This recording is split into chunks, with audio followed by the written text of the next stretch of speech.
ప్రపంచ దేశాలన్నీ వార్ టెన్షన్లో ఉన్నా సరే మన ఇండియా మాత్రం ఇండిపెండెంట్గా ఎలా ఉండగలుగుతోంది? మన దగ్గర న్యూక్లియర్ వెపన్స్ ఉండటం వల్ల. న్యూక్లియర్ వెపన్స్ అంటే యుద్ధం చేయడానికి మాత్రమే కాదు, అవి యుద్ధం జరగకుండా ఆపడానికి కూడా.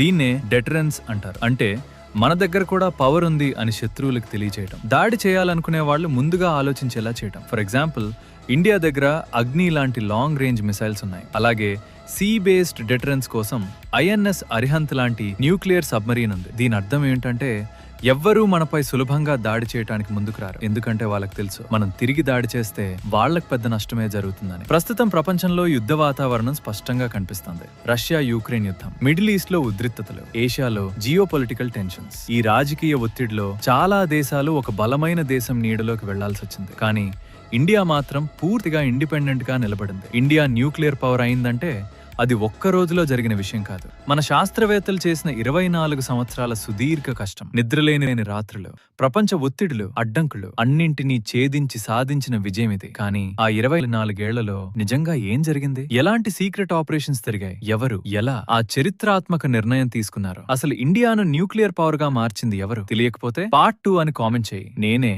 డీటెయిల్ గా చెప్తా.